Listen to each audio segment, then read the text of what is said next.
আসসালামু আলাইকুম রহমতুল্লাহ। ভারত সম্পর্কে হুজুররা, মৌলবীরা, মাওলানারা অসংখ্যবার অগণিতভাবে বিনা হিসাবে মিথ্যাচার করে। যেমন বাংলাদেশ থেকে সংখ্যালঘু হিন্দুরা কমে যাওয়ার কারণ হিসেবে আমরা জানি, তো বিভিন্ন সময় নির্যাতন, নিপীড়ন, হয়রানি, জমি দখল, সেটা হতে পারে আওয়ামী লীগের আমলে, বিএনপির আমলে, জামাতের আমলে, ইরশাদের আমলে। কারণ ধারাবাহিকভাবে আমরা সেটা দেখেছি, মানে এটা কমে যাচ্ছে, বাড়ছে না কোনোভাবে। তা না বাড়ার কারণ হিসাবে বাংলাদেশ থেকে হিন্দুরা বলছে তাদের উপর নিপীড়ন, নির্যাতন এর কথাই বলছে, এবং বৈষম্যমূলক আচরণ এগুলোর কথাই উল্লেখ করেছে। এবং বাংলাদেশের মুসলমানরা বিভিন্ন সময় ওয়াজের মাঠে, রাজনৈতিক বক্তব্যে আপনার ভারত সম্পর্কে বলে যে মুসলমানদের উপর তারা ব্যাপক নিপীড়ন, নির্যাতন চলছে। বাংলাদেশের হিন্দুদের সংখ্যা 1947-এর পর থেকে কমতে কমতে, মানে 25 না 29 না কত পার্সেন্ট ছিল, সেটা কমতে কমতে এখন 7 না 7.5% পর্যন্ত পার্সেন্টেজে এসেছে। কিন্তু ভারতের মুসলমানদের সংখ্যা বেড়েছে। তো এই পুশব্যাক ইস্যু নিয়ে যা বললেন হারুন আল রশিদ, চলেন একটু আপনাদেরকে শুনিয়ে আসি ভারত সম্পর্কে। ভারতে মুসলমানরা অত্যাচারিত হয়, আমি মাহমুদুর রহমানের কথাটাই ধরে নিলাম। যদি ভারতে মুসলমানরা অত্যাচারিত হয় বা যে পরিমাণ অত্যাচারিত হয়, সেই পরিমাণ অত্যাচারিত হয়ে যদি 47 সাল থেকে 1926 সালে এসে ভারতে মুসলমান জনসংখ্যা 3 গুণ হয়ে যেতে পারে, তাহলে আমরা যদি বাংলাদেশে হিন্দুদের সেই পরিমাণ অত্যাচার করতাম, মানে তার চেয়ে বেশি অত্যাচার না করতাম, তাহলে আমাদের এখানে হিন্দুরা দ্বিগুণ হয়ে যাওয়ার কথা ছিল না। অর্থাৎ 18% যেটা ছিল সেটা 36% হয়ে যাওয়ার কথা ছিল না। সেটা কি হয়েছে? উল্টো দেখা যায় যে এরা সব দেশ ত্যাগ করে চলে গেছে।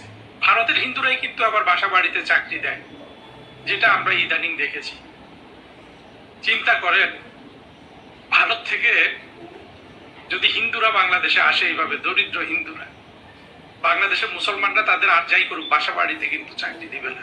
সরকারিভাবে ভারতকে যদি জেনুইনলি প্রস্তাব দেওয়া হয় যে দাও, আমরা নাগরিকত্ব চেক করি, সেটা যদি আসলে চাতুর্যের মাধ্যমে না হয়, বাংলাদেশের তরফ থেকে দুই পক্ষ যদি চেক করে, যদি দেখা গেল যে 20 লাখ মানুষ পেয়ে গেল, মুসলমান এবং বাংলাদেশি একসাথে 20 লাখ মানুষকে, বা 2-1 বছরের মধ্যেও 20 লাখ মানুষকে বাংলাদেশ নেয়ার মতো অবস্থায় আছে।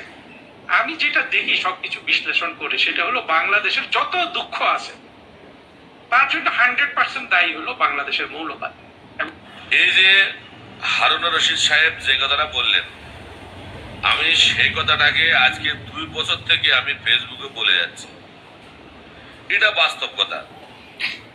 বাংলা এখন বিষয়টা আপনারা বুঝলেন। যদি এতই নির্যাতন করবে, এতই নিপীড়ন করবে, তাহলে পাশাপাশি বাংলাদেশ 92% মুসলিম কান্ট্রি, আর পাকিস্তান 98% মুসলিম কান্ট্রি, দুইটা তো ভারতের পাশে অবস্থিত নাকি, না অন্য কোনো? এবং ভারতের সাথে পাকিস্তানের মহরম সম্পর্ক তো কোনো সময় ছিল না, সবসময় হোস্টাইল, মানে এনিমি সম্পর্ক। তাহলে ওই 20 কোটি বা 30 কোটি যে মুসলিমই ভারতে রয়েছে, তারা আর না বাড়িয়ে তো ওরা দিনকে দিন পাকিস্তান মুখে, জম্মু কাশ্মীর বা সীমান্ত পারে পাকিস্তানে চলে যাওয়ার কথা। যে মুসলমান দেশে চলে যায়, এই হিন্দুত্ববাদী দেশ বা হিন্দুদের দেশে কেন থাকবো? কিন্তু সেটা কিন্তু হচ্ছে না।